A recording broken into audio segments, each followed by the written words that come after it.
All right, fellas, we are back with another predictions and breakdown video where we have International Fight Week and the Mac is back and better than ever.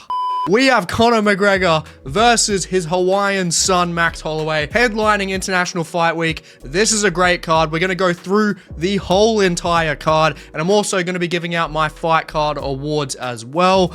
So without further ado, let's get into the first fight of Alessandro Costa versus Cody Durden, which is a really good fight to kick things off International Fight Week because Alessandro Costa has been on a bit of a win streak at the moment. He's had a bit of a resurgence since he lost to Alden Correa. No judgment there. That guy is really fucking good.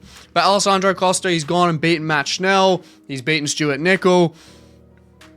Not the greatest of wins of all time, but still on a win streak nevertheless. And Cody Durden on the other side, he hasn't been looking that great in the last couple of years. Been chinned by like Bruno Silva. He's been chinned by bloody Jose Ochoa badly. He's kind of flittering away a little bit now. But his last fight, man, against Rafael Filho. He comes in on like 2 seconds notice and fights Rafael Filho as a 6-1 underdog on a losing streak already and absolutely swamps the dude badly. He did not want to be in there with a short notice Cody Durden, and Alessandro Costa is on short notice coming into this fight. Ode Osborne was supposed to fight Cody Durden, and now he's coming in on 4 weeks notice. So there's definitely different dynamics here just than being on paper for Cody Durden, you know, not having the greatest time in his last 5 fights to Alessandro Costa being on a bit of a win streak. I don't think it's that black and white. And Cody Durden is more experienced. He's a more experienced guy, got better wrestling. He's someone that can really heavily control and just scramble, out transition, everything on the ground, whether you're a great grappler or not, because Rafael Filho is arguably the same level, if not a better grappler than Alessandro Costa, and is a prevalent finisher just like Alessandro Costa, and he absolutely swamped him. Now, can he do that to Alessandro Costa? I think there's definitely potential there for him to do it, but the tricky thing is Alessandro Costa is a lot smaller, which means he has a lower center of gravity, which means Cody Durden is going to have to work a lot harder to get those takedowns on Alessandro, but he has a lot of cardio. Like, he's someone that just doesn't get tired. He is relentless with his pressure and does have very underrated boxing. He can honestly compete with most guys in the flyweight division on the feet until his chin gets touched, and then he just falls to absolute pieces. His chin is made out of fine china. So that's where Alessandro Costa, if he gets the chance on the feet, he can take Cody Durden out, no question.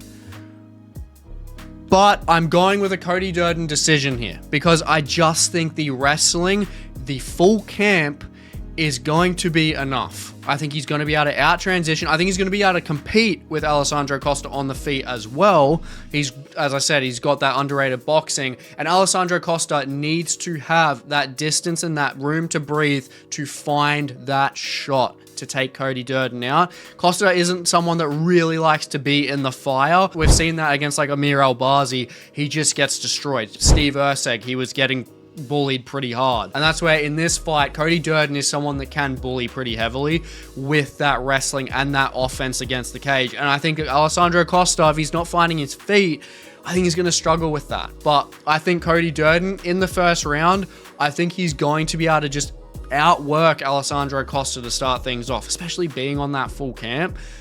And then in the second round, I honestly think Alessandro Costa probably drops Cody Durden. I think the difference here between Costa getting a KO finish and Cody Durden getting through and winning a decision like I think he is the full camp. I think Cody Durden is going to have enough recovery on him to get back to his feet and get Costa down himself and out-control him and out-transition him through the end of the fight. The only thing he's got to watch out for is Alessandro Costa's arm bars, because he's got a bunch of arm bar finishes on his record, but none of those arm bars have come against opposition pedigree of Cody Durden. So I'm going to take Cody Durden here as a 3-1 underdog. It's a pretty good upset. I think it's not completely unfeasible, but I'm not going to be surprised ultimately if Costa just ransacks and KOs Cody Durden. But I just think Cody Durden with the pedigree, the full camp and everything, I'm going to be taking him here. I'm going to be taking him in this fight because that Joffel Filio performance was just so impressive, man. So damn impressive. And Costa is a very similar, pretty much identical fighter to Joffel Filio. Give Cody Durden a full camp. I think he's going to put in work to get that decision. Now, I'm not giving him my upset of the night award here because there's a fair few upsets on this card. And we're going to get into those, and there's going to be a few of them that I definitely know you guys are going to be keen to hear about. But Cody Durden still, nevertheless, I think he's going to get a pretty good performance here going through late and just being able to out-wrestle a tired Costa in this fight. Moving up the card, we got Zach Reese versus Ryan Gandra, where, quite frankly, there is going to be a fucking crime scene here. This is not going to take long. This is going to finish in the first round, and Ryan Gandra is going to take Zach Reese out, and he's going to take him out really fucking badly because he is more technical, he's more powerful, he's a very, very good striker, a great stand-up, has great confidence on his side. And I don't fucking blame him because he has gone and absolutely run through Jose Medina and Trent Miller. Trent Miller on Dana White's Contender Series bulldozed that bloke, and going against Jose Medina, it just took a matter of seconds before he finished that guy. He is so confident and he's just so good with his technical striking. And Zach Reese, don't get me wrong, he's the bigger frame dude. He's got more experience in the UFC, but fundamentally when it comes to his defensive skills, he's just not that good. And to be fair to him, you know, 6'4", that's pretty damn tall for middleweight. And when you're that tall, you usually have the tendencies to have your chin up in the air, you have your arms out, very similar to bloody Paddy Pimblett. It's like Paddy Pimblett syndrome, where you have your chin up and your arms are just so far away from your face. And that's where I just think the fundamental flaws of Zach Reese defensively, it's just going to spell out Ryan Gandra absolutely piecing him the fuck up, to be honest. And Zach Reese, the only thing I think he's really got here is the body kicks at range. And he does have like a submission offense, which I think is better than Ryan Gandra's just from simply what we have seen. Like, he was able to submit Jackson McVeigh and he looked decent against Michel Pereira. But I mean, Michel Pereira, that's really not saying much at this point. Let's be honest here. So I just don't really see a massive out for Zach Reese unless he can somehow hurt him, take him down and submit him. But otherwise, I think Ryan Gandra is going to bulldoze him in the first round. He's going to be too technical on the front foot. Zach Reese doesn't have the defensive tools to stop Ryan Gandra from just taking him out against the cage. And that's what I see him doing. Pretty plain and simply here. And Zach Reese's chin is pretty well cracked. And Ryan Gandra's going to shatter it. I'm going to give him my Fighter to Watch award. And with that, I know you're probably saying, Callum, why are you not giving the Fighter to Watch award to Gable Steveson? Everyone's nan's mum's dog is looking at Gable Steveson. We know that this guy is a fighter to watch. Everyone knows this guy. I want to give the Fighter to Watch award to someone that isn't well known, that you need to look out for and that's going to make a statement. And that's Ryan Gandra. He is going to be one of the best fighters to watch on this card. Trust me. And when it comes to the odds here, I think it's crazy. Like, no disrespect to Zach Reese, but I think he should be like a $4 underdog. I think Ryan Gandra should be much more of a favorite. I think that's very good money on Ryan Gandra. Looking at a KO TKO finish within the fight, I think it's happening in round 1, but there's good spreads there for the betting lines. Ryan Gandra, easy dub. And moving up to Cesar Almeida versus Damian Pinas. This is a great fight. Great fight from the matchmakers, man, because Cesar Almeida, very technical, experienced kickboxer. He's fought Alex Pereira back in his kickboxing days, and he's been very competitive just as a striker in general. You know, he's fought Roman Kopylov. He's fought Abdul Razak Al Hassan, who is a very strong offensive threat. You know, he fought Cesare Olachechek. He's fought good dudes. He's fought some good strikers even in the UFC, especially considering he's 38 years old. Like, he's come into the UFC past his prime age range. So you got to give respect to that, especially having a reach disadvantage in pretty much every fight that he is in. That just shows his technical skills. So credit to him, but it's really a old guard versus the new guard here because Damian Pinas is a very, very dangerous striker. Very dangerous boxer, very technical, good, nice, tight guard, flings really nice boxing combinations, has clean uppercuts, nice jab, stiff jab as well. He fought Wes Schultz, absolutely fucking bulldozed him, like, really badly. And he's someone that's never been to a decision before. He's only lost by a disqualification, so he realistically is undefeated. No one's actually properly beaten this dude. And when you see him fight, you can understand it, because he is so damn dangerous. But he is going into a fight against Cesar Almeida, who is so much more experienced than any of the opposition than Damian has ever faced. And Cesar Almeida, if he can take this late, he realistically can probably finish Damian Pinas, because Damian hasn't gone the distance. Like, he's someone that is just so explosive in those first couple of rounds. And I think we would see him drown out pretty quick. He's a big dude. Like, he carries a pretty decent mass on him. And I think he's someone that can get pretty tired, especially not only from not having the experience, but just from his build in general. So Damian does need to make sure that he's capitalizing on any opportunities early in this fight, because Cesar Almeida, going through this fight with the experience that he has, as the rounds go on, he's going to start picking Damian apart. But I just... realistically, at 38 years old, not being the fastest dude in general, I think Damian's gonna be able to take him out. Like, it's definitely a very, very tough fight. I think the odds in this fight should be closer, but I just think Cesar Almeida is not going to be able to weather the storm. You know, he's been dropped by Abdul Razak Al Hassan. He's been dropped by Roman Kopylov before. He's not this defensively invincible dude. And Damian coming through, he is so fast, so powerful. Granted, less experience, but if this is staying on the feet, which most likely it is just going to stay, I just think Pinas is going to be too much for Cesar Almeida. So I think either it's going to be an Almeida late KO TKO finish or a decision, or Damian's going to bulldoze him. And I'm going to take the more exciting option, and Damian is going to bulldoze him. I just think the overall boxing pedigree that we have seen of this dude is realistically going to be able to break the defense of even an experienced kickboxer that is aging like Cesar Almeida. And I think we're going to see that pretty plain and simply in this fight. Now, moving up the card to Tracy Cortez versus Wang Tong. Now, this one, honestly, when I was going through my study, very hard to pick. One of the hardest to pick on this card. It's got decision pretty much written all over it. Realistically, it's got split decision written all over it. And I'm going to give the split decision to Wang Tong in this fight.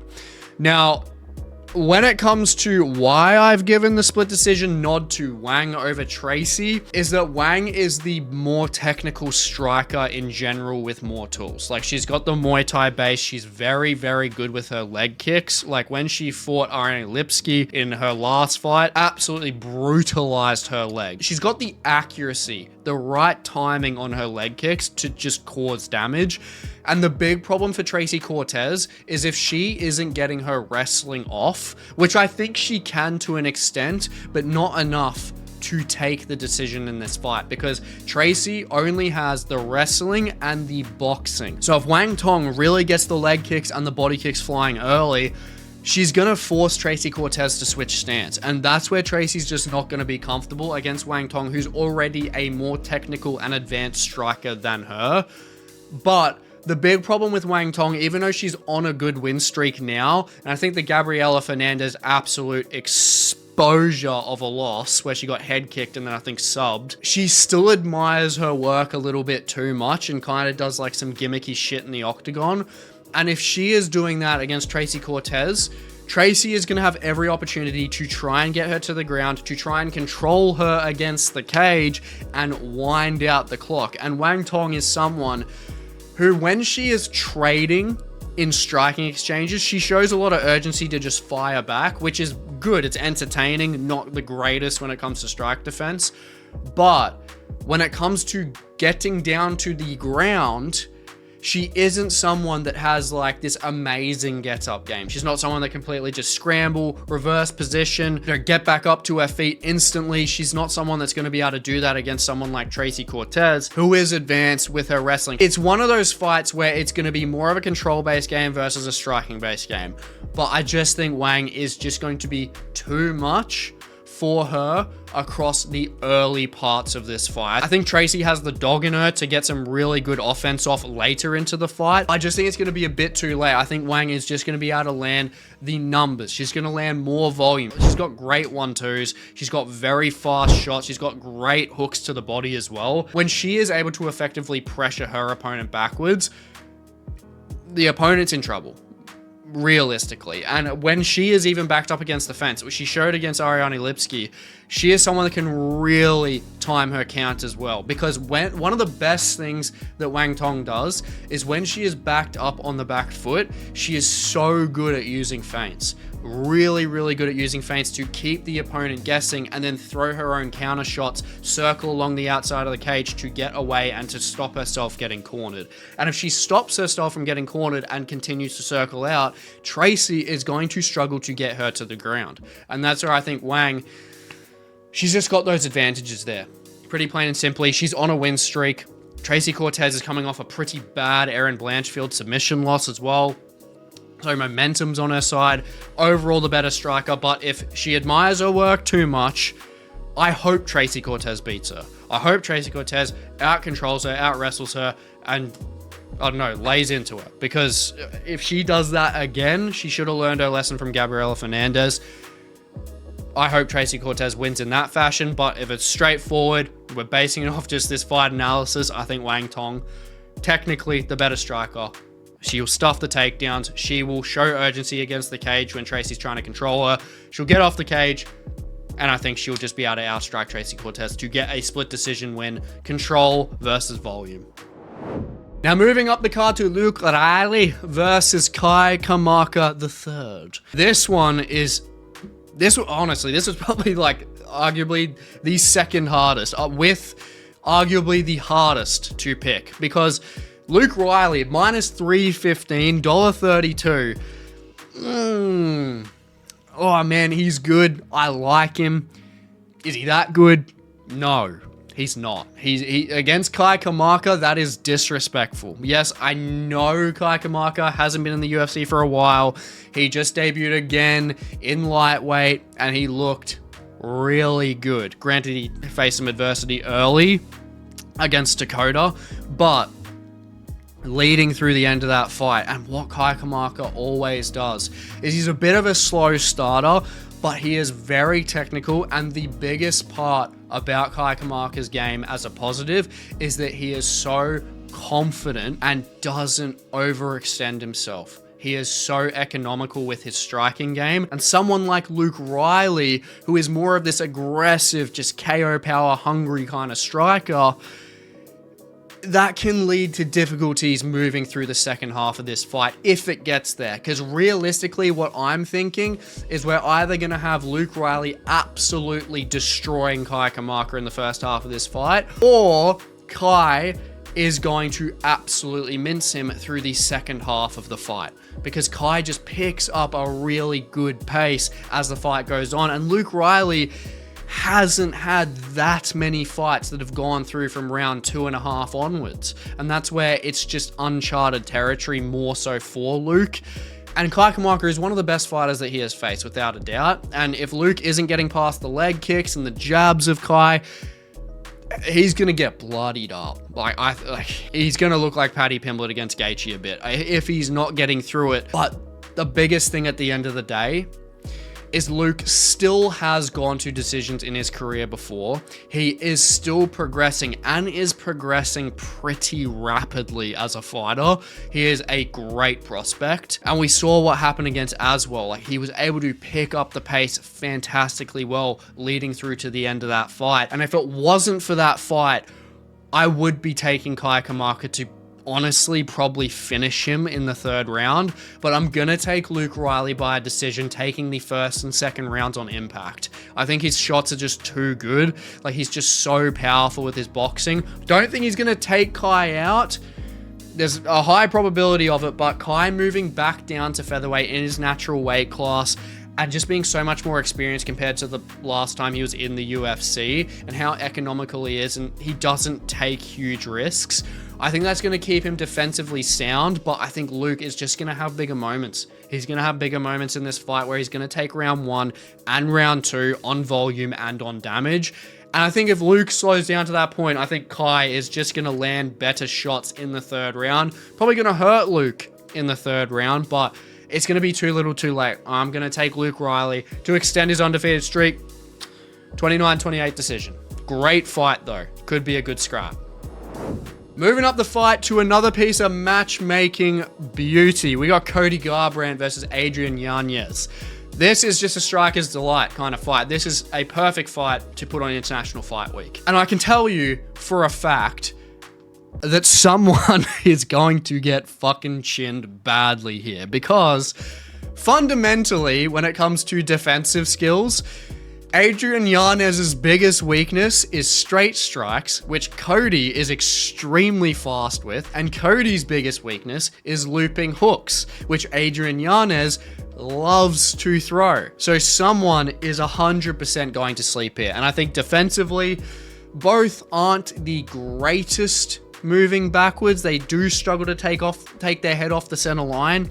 And Adrian Yanez, even when he's moving forward, he gets a little bit too aggressive and just keeps his head standing there on the center line. And we saw that against Daniel Marcos, where Daniel Marcos beat Adrian Yanez. Still absolutely fucking right that guy got cut from the UFC. Don't know what the fuck they're doing there. But Adrian Yanez, man, he has had some difficult fights in his career, but so has Cody. They've both taken damage in their careers. Obviously, Cody is more experienced within the UFC in general. You know, the higher caliber of opposition he's faced. Being a former champion, you can't overlook that. And he looked decent against Raoni Barcelos. He beat Xiao Long last time out as well after getting his nuts kicked off. And he even ate a flush head kick and still survived. So his chin isn't completely shattered to the point of no return, I will say. But Adrian Yanez has more power on his shots consecutively and consistently through round to round to round. He is someone that is going to be dangerous in the 2nd round, in the 3rd round with his hands. He has crack, and Cody Garbrandt does too, but the problem is Cody relies so much more on speed than Yanez does. And if Cody starts to slow down, which in his last couple of fights he has, it's going to be a problem for Cody there. It really is. But the thing I do like about Cody recently, he's implementing leg kicks. Because leg kicks, we saw with Jonathan Martinez against Adrian Yanez, chewed his legs to fucking bits. And if either of these guys realistically are forced to switch stances, they're going to lose. 100% they are going to lose. And Cody Garbrandt probably has the higher likelihood of forcing Yanez to switch stances. So there is a good chance for him there if he opens up with the perfect game plan to start off with. Feint with takedowns, keep Adrian Yanez guessing with the wrestling, chop his legs to bits, and just keep on the outside. Just start tapping the jab, just start circling, just show him a few things here and there, but don't go crazy like a classic Cody Garbrandt who has a chip on his shoulder and throws like 5 strikes, keeping his chin up in the air and gets chinned by fucking TJ Dillashaw, Pedro Munoz, fucking everyone else. Guy France. You can't have Cody Garbrandt doing that in this fight because Yanez will fuck you up. And into this fight, looking at the odds, I do think it's crazy. There's some good money on Cody Garbrandt here. $4.10 plus 310. He was an underdog against Xiao Long. A lot of people that I know want some good money on Cody Garbrandt there, and potentially could happen the same here. But Xiao Long is more of like a well-rounded kind of MMA fighter in the sense that he's not super great with his striking, or he's not super great with his jiu-jitsu. He's just decently well-rounded. Whereas Adrian Yanez is a great boxer who can compete with Cody, and over rounds, I can't ignore it. I just think if these guys are even trading in the pocket, Yanez is going to be able to eat more shots from Cody. then Cody is going to be able to eat from Yanez. I just see Yanez being the more durable guy here, which he is. Not invincible, that's for sure. If Cody lands a stiff 1-2, Yanez could be going down like a sack of shit. But Yanez is just the younger guy. He's in his prime age range. He's someone that hasn't taken as much damage as Cody Garbrandt. And he's realistically, the fact that he doesn't have to rely on that strike speed, I think that he's going to be able to take Cody Garbrandt out in round 2. And this is going to get my sleeper fight of the night award here, because this is just going to be nothing but striking, technical strikers, where this matchup should have been made years beforehand. Honestly, it was just there on a silver platter. So I'm so happy they've capitalized on it for International Fight Week. But this is definitely a sleeper fight compared to obviously a lot of the other great fights that we have on this card that we're going to get into. But this is going to last a little bit of time, I think. But the moment that Cody starts to slow down into that second round and Yanez starts picking up the pace a bit more, like if he's able to put Daniel Marcos on Operation Stanky Leg in the second round, if he does that to Cody Garbrandt, Garbrandt's going to sleep. And that's what I think is going to happen. Yanez, I just think he's going to land a really nice clean hook on Cody Garbrandt trying to overextend in the second round. Once he starts getting more comfortable, once he's chopping Yanez's lead leg down and trying to take him down, I think Cody's going to get that confidence. He's going to get overzealous moving into the second, because I think he's going to win the first round. But moving into the second, I think Yanez just simply catches him when he overextends, drops him with the hook, and Cody's eyes just go to the back of his head and he's flying around everywhere on skates. And Yanez just punishes him, takes him out. Moving up the card to Alicia Ellison versus Gable Steveson. Look at the odds. Holy shit. $14. You may as well just put $1 on Alicia Ellison, because you never bloody know. And Alicia Ellison has got more UFC experience. You know, he's got KO power in his hands. 4 KOs to his name.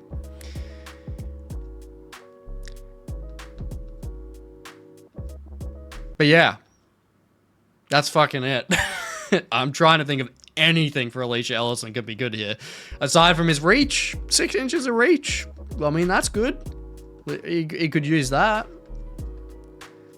Or Gable Steveson could just fuck him up in the first round, take him down, ground and pound the shit out of him, and finish him. That's just what's going to happen. He's $1.03, minus 3,300. I have nothing against Gable Steveson. I don't really know too much about him, obviously, except for all the fight tape that I've seen on him, on all like 5 fights that I've seen in total. You know, I don't have anything against him, but I hope Alicia Ellison wins.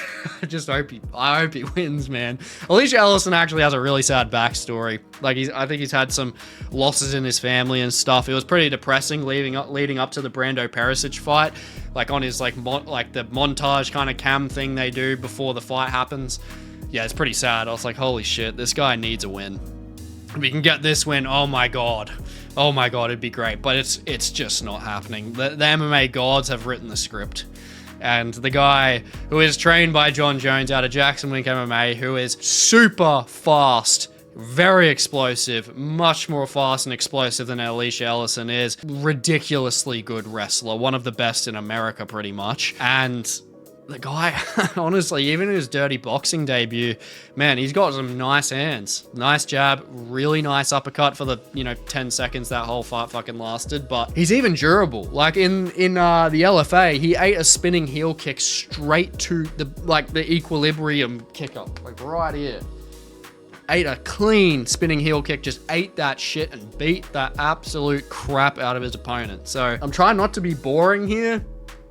I mean, Gable Steveson, first thing I will say is probably don't put all your money on a KO for Gable. I'm taking him by a KO TKO, but the guy in the LFA even tried like a Kimura at one point. So he could even submit Alicia Ellison. Like, he's going to win by any way he wants, but yeah, just be careful with your bets on this one. That's all I want to say. I want to use this as an education experience because it's so one-sided, minus 3,300, $1.03.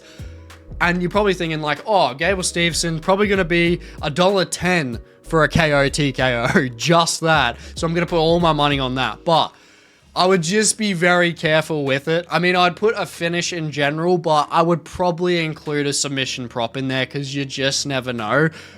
But the chances of this going to a decision are pretty much null and void. So Gable Steveson, first round, KO TKO finish. Plain and simple. I mean, he's getting my Performance of the Night award. There you go. I'm not giving him my Fighter to Watch award. He's getting the Performance of the Night because he is going to clean up Alicia Ellison in probably a minute. Alicia's probably going to throw something. Gable Stevenson's going to just jump straight through, drive him through the double leg, get him to the ground. Alicia is not getting back up because Gable has wrestling, and he's just going to ground and pound the absolute shit out of him until he is split from consciousness. That's basically it. Now moving up the card to a fight that actually has some analysis, unlike the last one. The feature prelim, Rob Whittaker versus Nikita Krylov. Whittaker is making his light heavyweight debut, and great matchmaking from the UFC again, because this is a great matchup because Robert Whittaker does stand a decent chance here. Both of them are karate style based fighters. Both of them are going to be bladed. Both of them are going to cover a lot of distance. There is going to be a lot of action in this fight. And obviously, bias even here, and I'm stating there is bias. I want Rob to win. I want Rob to win. And I hope I'm wrong. Because I think Krylov is going to be able to take Robert Whittaker out. I just feel like with Robert, he should just stay at middleweight. He really just should stay at middleweight, fine-tune his tools. Like, he hasn't been that bad at middleweight. Like, he's fought RDR, who is a light heavyweight. The guy is so much bigger than him, and Robert Whittaker was really struggling to deal with the actual physical presence of RDR in that fight. Still made it hella bloody competitive, but in the middleweight division, like, has pieced up a lot of good guys. Look at Paulo Costa. Look at what Paulo Costa's doing now. Robert Whittaker was able to win against him. Like, Whittaker's only lost to guys like Izzy. He lost to Hamzat Chimaev. He lost to Dricus du Plessis. He's only losing to these really, really good guys. And I can't say the same for him moving up to light heavyweight because I think he is just simply too small. He's too small for light heavyweight. He's too big for welterweight. And he's not even a big middleweight either.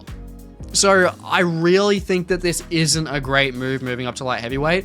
I do think that there is a great chance for him to win this fight. Do not get me wrong.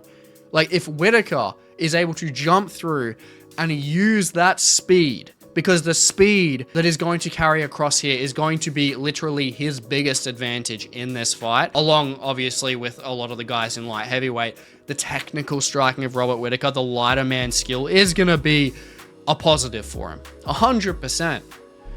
But he's not the most powerful guy. Rob doesn't have this one-hit KO power. He's someone that really builds on flurries, really just flusses the opponent. And when he gets an opponent hurt, like Ikram Aliskerov, he fucks you up. Like, bad. We saw that. But to do that at light heavyweight, where guys are more durable against your power. Like, they carrying across Robert Whittaker's power compared to someone like a Khalil Roundtree.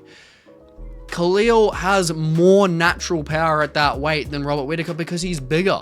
Robert Whittaker is nowhere near a natural light heavyweight, and that's where it's a real problem, is the power translation for Robert Whittaker coming through. But Nikita Krylov's chin is fucking dust at this point. It's terrible. He's been absolutely annihilated by Bogdan Guskov, by Dominic Reyes as well. So there's obviously a heavy chance for Rob here, but Nikita Krylov is bigger. He's a dangerous, accurate sniper-style fighter. Like, he's someone that really pops through with aggressive flurries, just like Rob does. But the problem is if Krylov is hitting Whittaker, Whittaker is gonna drop, because the biggest problem for Whittaker is his durability. If he's getting dropped consistently by middleweights, he's going to get annihilated by light heavyweights. And I fucking love this dude. I want him to win. But I'm going to be nothing but honest in these predictions, man. It's not a good move. And the fact that both of them are karate style fighters, being bladed, being so aggressive, they are just going to collide. And if they both hit each other at the same time, Krylov is going to sustain the shot a shit ton better than Rob is going to sustain Krylov's shot. And that's where I think that's going to happen with somewhere in the first round. It's going to take one colliding exchange. That's all it's going to take. And I just don't think Rob is going to get out of it alive. I really don't think so. The big problem as well is Krylov is the bigger guy. He's got a longer reach, so he's able to cover distance more effectively and beat Whittaker to the punch. Because obviously, yes, Whittaker has the speed advantage, but Krylov having like 5 inches of reach really, really makes up for it and is better than it with their styles, respectfully. And Krylov as well, if he drops Whittaker, or Whittaker gets hurt and tries to shoot for a takedown, Krylov has 16 submissions to his name. He has great triangle chokes. He has guillotines. He has submissions from his back. He has submissions on top as well. He's someone that doesn't give Rob a lot of outs. And if Rob gets hurt even once in this fight, he's finished. Krylov will not let him recover. So Robert Whittaker realistically needs to have a perfect fight here. Whereas Krylov, if Krylov gets hurt, yes, Whittaker can flurry on him and everything, but Krylov can shoot for a takedown. If Krylov gets under Whittaker's hips, he's got that strength, that pure raw strength to get Whittaker to the ground. And that's where I just don't see a lot of outs for Whittaker unless it's in the first round and he just pieces Krylov the fuck up and takes him out brutally, like Reyes style. Other than that, I do have to give the fight to Nikita Krylov here. And I think Nikita Krylov as an almost 3-1 dog is pretty fucking insane. These guys, I think it should be a pick'em. If not, I think Krylov should be a little bit more of a favorite. I just don't think that power of Whittaker is going to be like a Guskov. I don't think it's going to be like a Reyes. I mean, he hasn't shown that at middleweight to just take someone out instantly.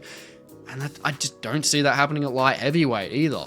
Lighter man skill for sure, but the power translation, I don't think it's going to be that effective. I hope he shuts me the fuck up and proves me wrong, but unfortunately, I don't think he's going to, and I think Krylov is going to be able to get the finish in round 1. Moving on to the main card, and no better way to start this thing, and thank God they moved Gable Steveson down to the prelims and put this absolute beauty of a fight on the main card to kick things off, because this is just going to be death. Someone is going to die badly. And I'm here for it. We got King Green, who is looking great. I mean, had a great resurgence since he got decapitated by Maurizio Hufi. He had a great competitive fight against Lance Gibson, who's looking very good now. Daniel Zellhuber, the best performance he's had, absolutely fucked him up. And then Jeremy Stephens as well submitted him very easily. So he's on a win streak. He's got his confidence back. He's got a lot of momentum. He is a very, very dangerous striker as well, especially with the confidence he has when he's circling on the outside, has his hands down. You don't know where his strikes are coming from. And Terrence McKinney, when it comes to him with his strike defense, like, we just know this dude is kill or be killed. Like, he doesn't have the greatest strike defense because he never fucking uses it. And leading into this fight, if this goes to a second or third round and King Green is still like actually able to string a sentence together because he hasn't been damaged so much, he's going to beat Terrence McKinney. I'm very confident because he's got a submission game that obviously competes, and he's someone with that technical striking over round 2, round 3. He can just pick up the pace. He keeps such a strong pace, really just picks you apart. We've seen that again and again and again. That's why he's been so successful in his career. And Terrence McKinney just, the guy just hasn't fucking seen those rounds, has he? He just kills or gets killed. If Terrence is not capitalizing and getting this done in the first round, King Green will win. But King Green will not win, because Terrence McKinney is going to fucking finish him. He's just too aggressive. He's got way too much of a dangerous style for King Green. King Green needs the space. He needs to get his timing right in that first round. And Terrence just isn't going to give him the fucking room, man. He's not going to give him the room. He is going to blast forward. And he is going to try and take Green's head off, and I think he's going to. Like, he's not fighting like the Drew Dobers. You know, he's not fighting like these guys that, like Chris Duncan, you know, these guys that have this strong durability about him.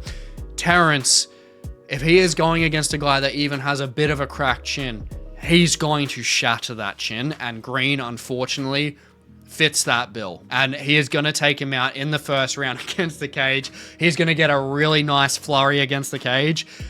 He's going to take him out in about 2 minutes. Like, I think it's max, honestly. Because even though if this gets to the ground and Green somehow survives, Terrence has a submission game to compete with him.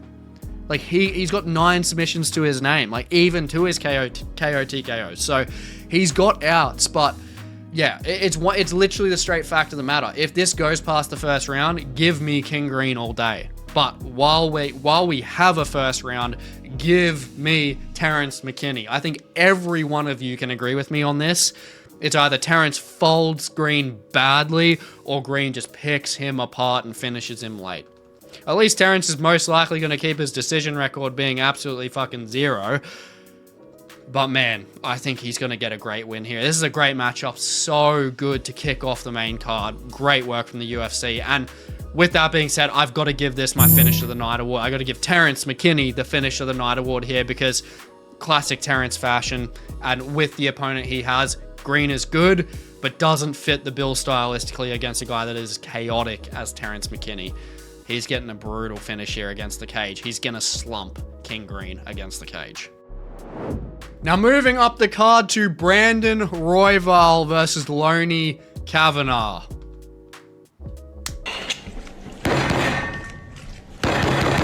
Take my fucking bank account, man. This is nuts. This is going to be such a good fight. And such a good fight that it is getting my fight of the night award without a doubt. Because I don't even know if I need to say this much about these guys. You know, Brandon Royval is an elite flyweight. Like, he's a guy that has great flurries on his side. He has a great wrestling game, an even better submission game. He's a guy that has so much experience. Like, he's had fantastic fights against Brandon Moreno, against bloody Tatsuro Taira. He's a dog. Joshua Van, the champion. He's had great performances everywhere, all over the shop. So he's going to bring nothing but entertainment. And he is going to be a massive test for Loney Kavanagh. Because Loney Kavanagh looked incredible against Brandon Moreno on short notice. Like, the bounce back that he has had from that brutal Charles Johnson loss needs to be damn studied. He looked incredible. On short notice, he stuffs 8 of Moreno's takedowns, used incredible kickboxing tools at range, like jumped in and out of that void perfectly. Moreno was just literally nowhere to be seen when it came to the striking pedigree. Loney Kavanagh was literally in the fucking Matrix in this fight, and he is just so good defensively and offensively. I know that he got chinned by Charles Johnson, but I just genuinely think it was a lapse in judgment. I really think that Loney Kavanagh, when it comes to striking-based offense and technical striking, him, Manel Cap, and Joshua Van are really just leaping forward in this division. They are so damn good. And when it comes to this matchup, Loney obviously is not the most well-rounded guy. And he needs to make sure, obviously you can't make sure of this, but you need to just make sure your mind's right to have your chin be ready for a potential war. Because Brandon Royval is allergic to not having wars. And that's possibly what we're going to get here. And that's obviously another reason why I'm attributing fight of the night.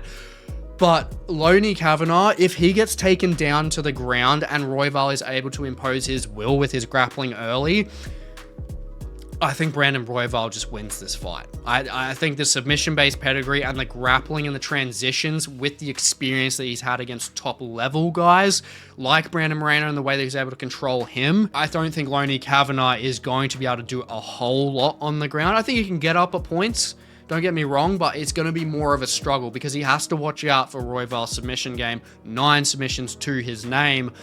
But Brandon Royval, man, this guy is coming off a lot of damage. The Joshua Van fight showed, it was a great fight, but guys, the Joshua Van fight showed a real lack of fight IQ from Brandon Royval. Yes, it's entertaining. It's a great fight, and Royval's giving it to the fans. We love him for that, but dude, shoot a fucking takedown. Try and take Joshua Van down. If you took him down, you would have won that fight. Because it was such a close fight and he would have been getting a title shot. Like, it's crazy. Just these little inklings, how they change just everything moving forward. And that really cost him because he came off that Joshua Van fight, he lost, and then he had to fight Manel Kape, and Manel Kape absolutely fucking bulldozed him really badly in the first round to finish off the last year. And his chin coming into this, granted, I'm sure he's going to be recovered and everything, but I think the chin is cracked to an extent. And if Loney Kavanagh is finding his flow early, man, he seriously could light up Brandon Royval. Like, badly, because he is just more technical. Like, he's better, especially when it comes to transitioning from offense to defense. Royval is great offensively with his flurries, but when he finishes his combinations, his head is literally just here, like ready to be clapped. And that's what we saw. That's what Joshua Van did. Like, Joshua Van was, weathering like 4 or 5 strikes from Royval at the end of that fight. Comes over because he survives the flurry, bang.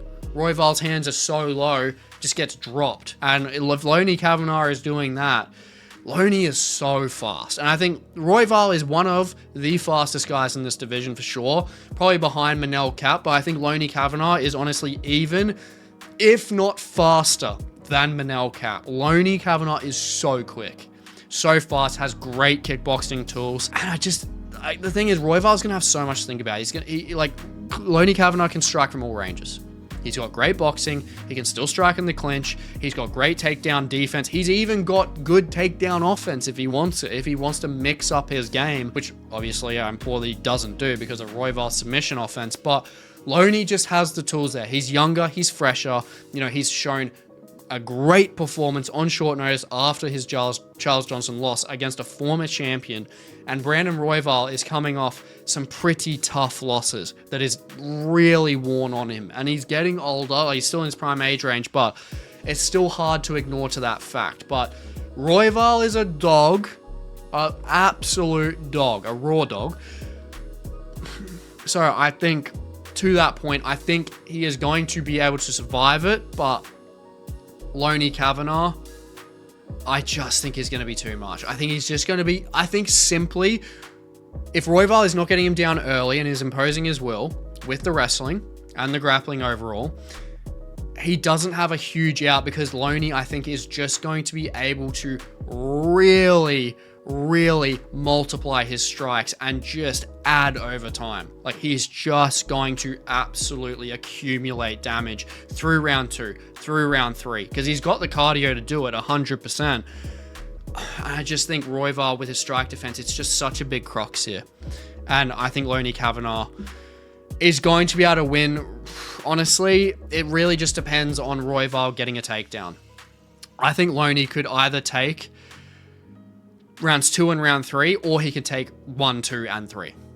It just depends on Royval in that first round. But I think once Loney finds his flow through the second round especially, I just think Royval is going to be really in trouble. I just think he's going to find it really hard to touch Kavanagh because he's so in and out. He's so good on that linear axis. I think he's just going to struggle. He's going to struggle real hard to touch him. So Loney Kavanagh, I'm going to take him by that decision. I'm going to take him by 29-28. Benefit of the doubt, I think Royval is just going to show some tricks up his sleeve in the first round. Comes out aggressive while Loney's still trying to find his feet. But I think if Royval is not getting him out of there in the first round, I think Loney just picks up too much steam and beats him in the fight of the night. Now, if that wasn't good enough, holy shit, the most technical fight on this card and the hardest to pick on this card. Cory Sandhagen versus Mario Bautista 2.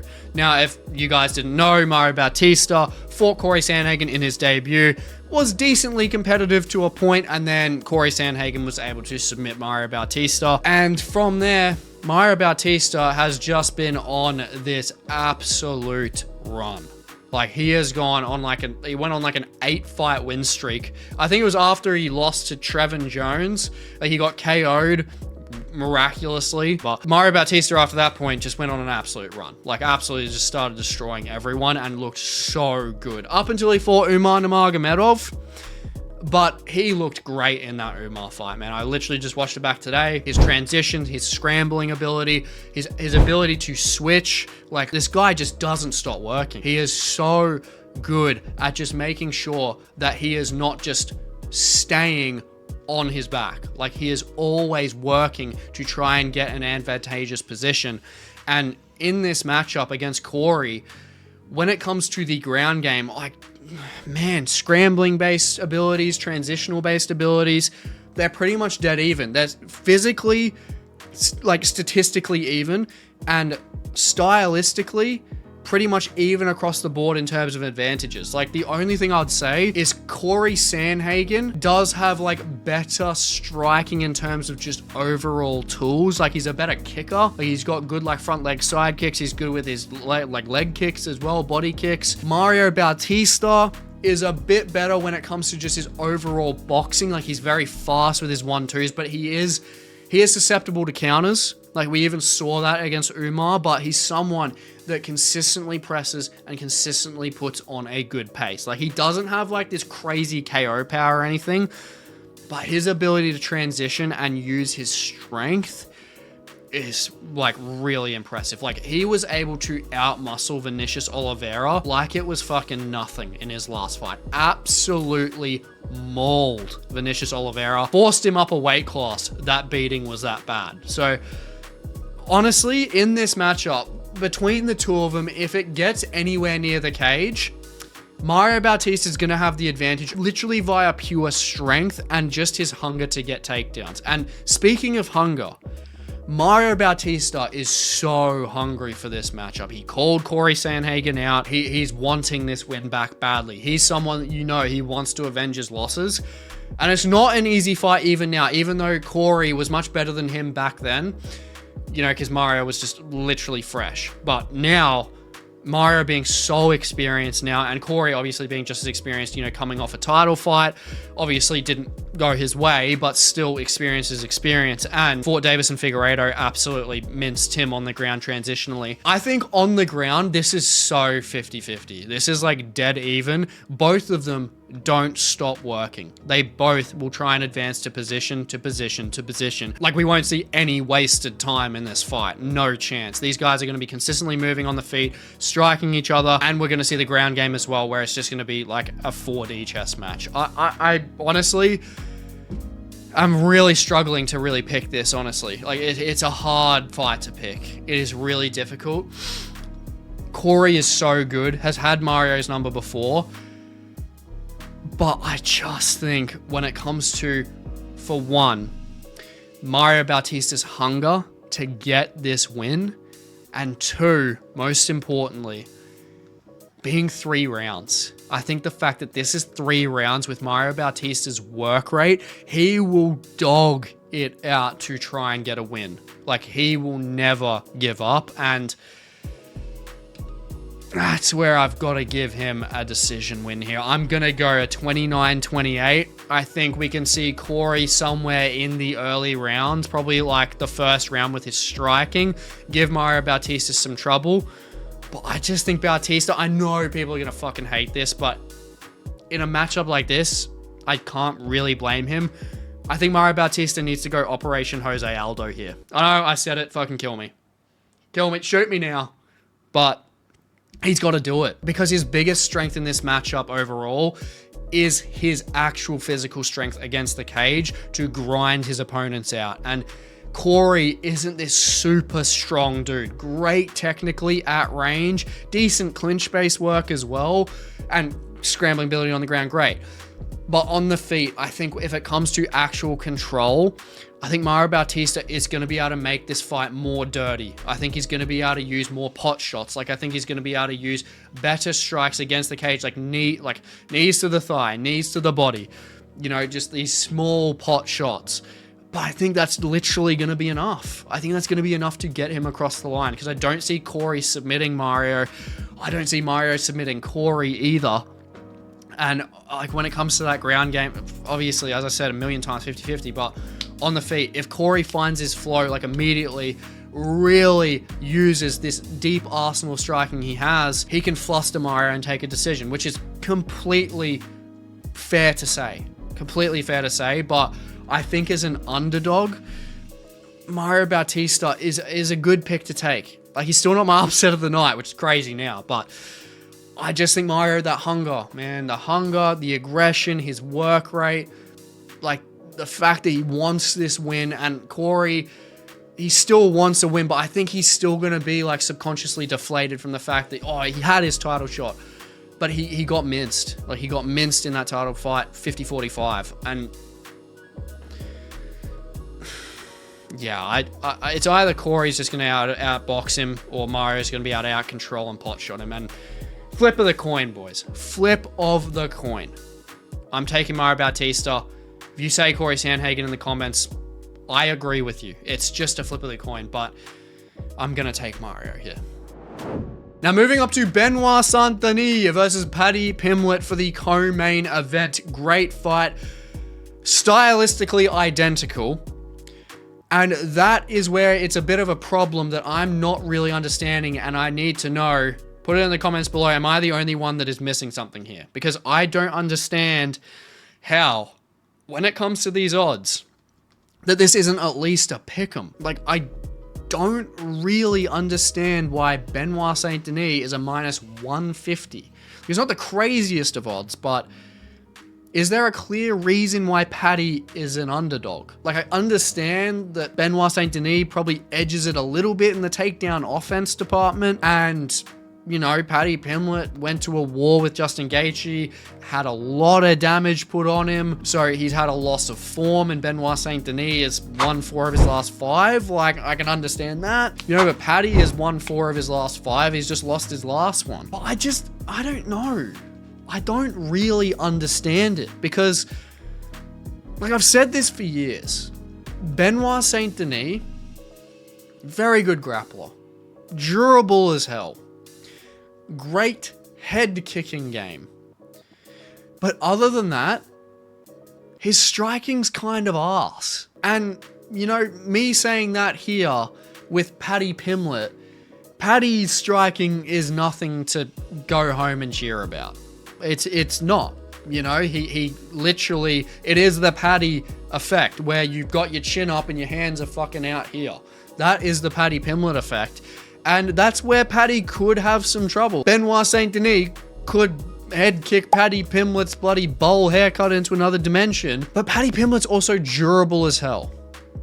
And I'm not going to lie, in Benoit Saint-Denis' last 4 fights, granted, Mauricio Hoofy win was awesome. But against Dan Hooker, watching that back recently, the striking on the feet, granted Dan Hooker's a more technical striker than Paddy Pimblett, but Paddy Pimblett uses the same kind of tools that Dan Hooker can use. And that's body kicks, leg kicks, you know, really, really trying to blow out Benoit's gas tank. And Benoit's gas tank was fucking blown in that fight against Dan Hooker, because he couldn't take Dan Hooker down. He was winging the most reckless, wild shots against him. And that's where, if he is doing that against Paddy Pimblett, like, he's not going to have this, like, real thought process of, like, yes, I want to take Paddy down. Like I was trying to take Dan Hooker down, because Paddy's submission offense is arguably just as good, if not better, than Benoit Saint-Denis. Like, his ability on his back to find submissions,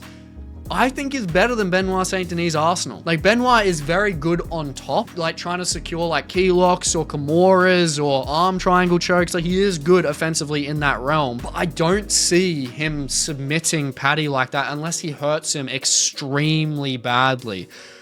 But the thing is, Benoit Saint-Denis isn't this massive lightweight. He's actually semi-undersized. Like, I think Benoit, to an extent, could potentially make featherweight. I could be wrong, but he's one of these smaller guys.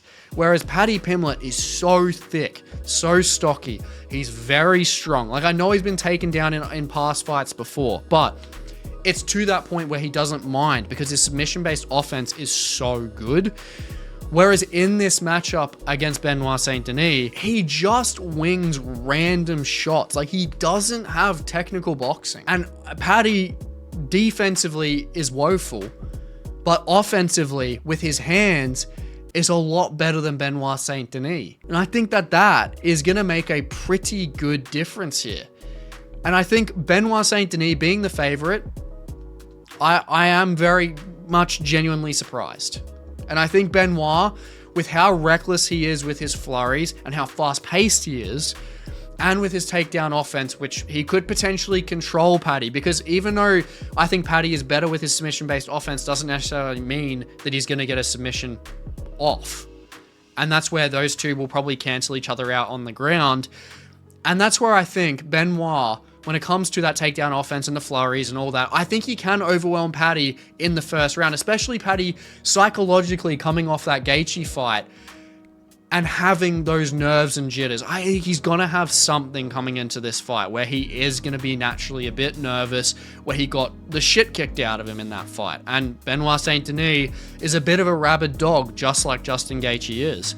And so I think Benoit Saint-Denis, when it comes to that wrestling offense and just being an aggressive, bloody bulldog, I think he can take the first round. But I think Paddy Pimblett can effectively work deeper into rounds a shit ton better, because yes, he got beaten up by Gaethje pretty badly, but this motherfucker was still in there throwing through the second, the third, the fourth, the fifth round. And this, going through the second and third rounds, where we saw how tired Benoit Saint-Denis was in that fight against Dan Hooker. Now that could be pinned down to jet lag or anything. It was obviously in Australia, I was there. It could be pinned down to some stuff like that. But I'm really not taking that into account, because Benoit, I mean, firstly, he was in Australia for a while, so he would have settled pretty well, but I just can't see him outstriking Paddy deeper into the fight. I think Paddy especially is going to know from that Dan Hooker fight, I am going to target this guy's fucking body, without a doubt. Target his body, rinse him with leg kicks, because the moment Benoit Saint-Denis doesn't have a base, but especially doesn't have his cardio, his striking's already not that great. When that cardio siphons out, he is going to be terrible on the feet. He is going to be abysmal. And that's where I think Paddy Pimblett, through those last two rounds, I think he's going to be able to put in more work with his kickboxing, because Benoit Saint-Denis has good kicks when it comes to just trying to hit a finishing shot. Like, he's great at setting up a head kick, and if he knocks Paddy Pimblett out of the head kick, fucking credit to him, give him a fucking title shot. But, because, oh my god, Gaethje versus Benoit Saint-Denis would be amazing. That would be sick.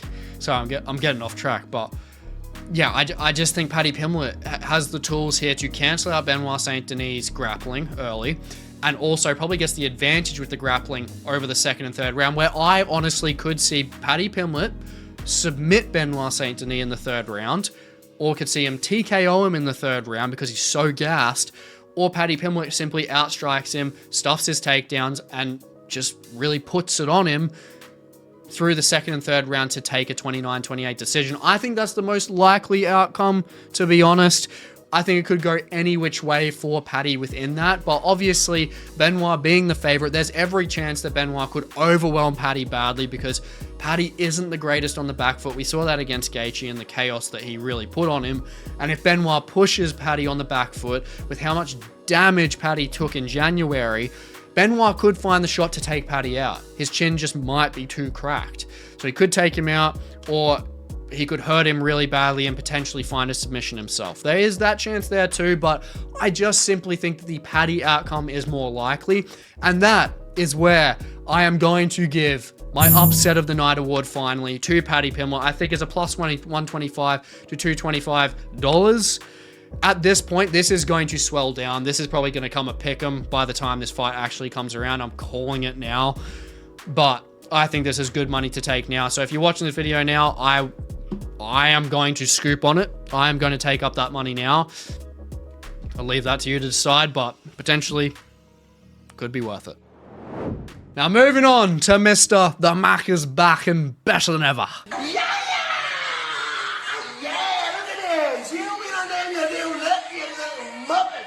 Versus his Hawaiian son, Max Jerome Holloway. I'm so keen for this. Holy shit. Oh my gosh. This is wild that this is happening. I feel so fucking sorry for Michael Chandler right now. He is wallowing in his own self-pity in the abyss of despair. What a turn of events For starters, Max Holloway losing his BMF belt, and that arguably could have been one of the best things he's ever done, because he's probably going to get one of the biggest paydays ever, because him losing that belt has now turned him to Conor McGregor, which is nuts. I mean, he could have still got the Conor McGregor fight regardless, to be honest, and the BMF belt be on the line, but man, really, really good to see Conor McGregor back, regardless if he's had like half a decade off or not. He's still built this sport. Like, it's really good to see him back. It's just going to be an absolute spectacle. Now, into this fight, how is it going to go? I mean, Conor McGregor, he's someone that you can never count out. Realistically, I'm trying not to be a sarcastic piece of shit here. He genuinely is someone that you can't count out, because even though he's been out for half a decade, he has power.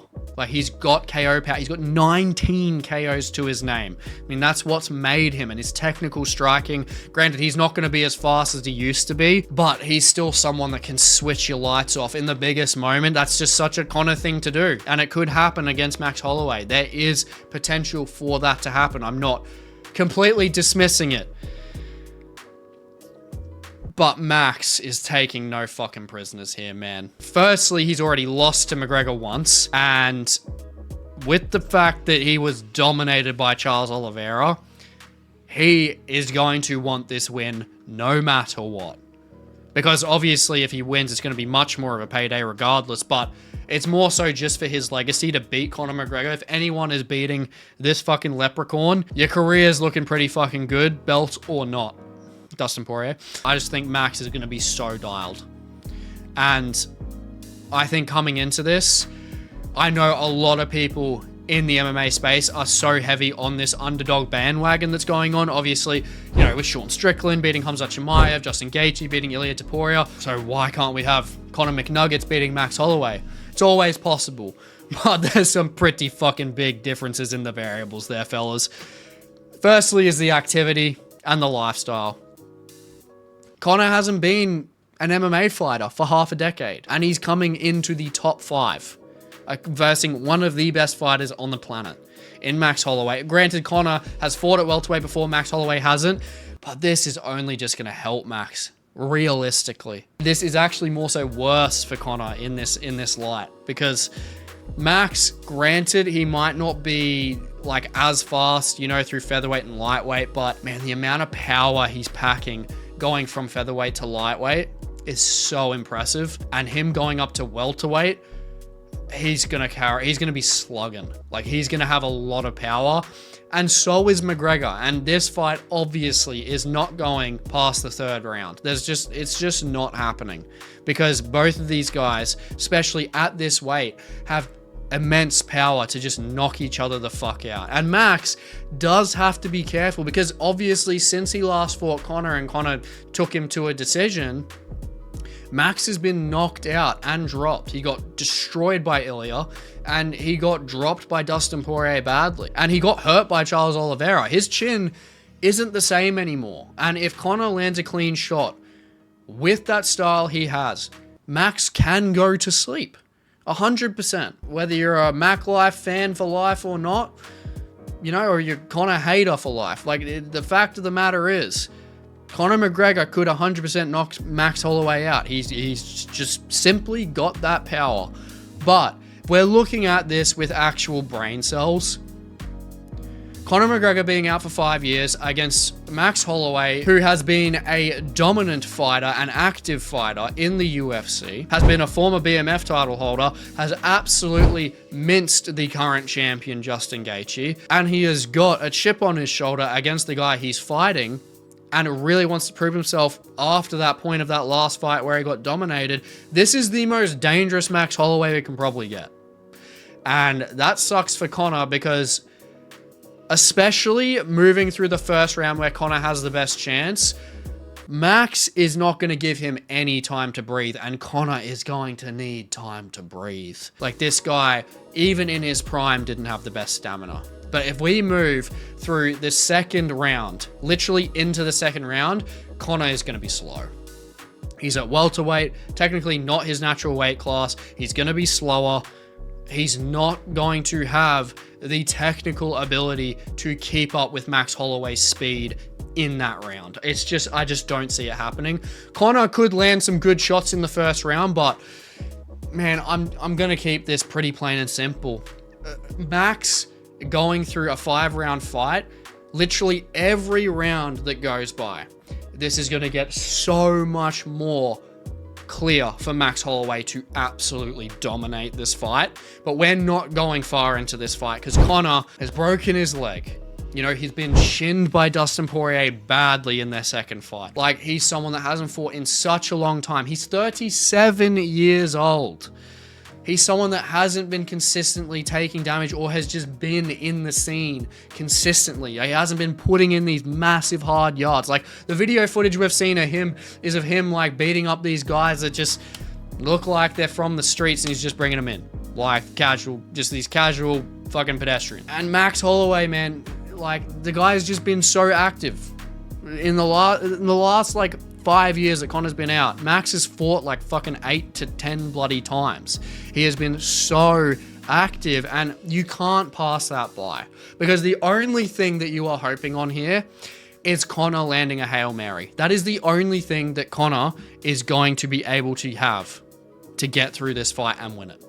It's just that plain and simple. Because going through to the second round and onwards, that Hail Mary is going to fade real fucking quick.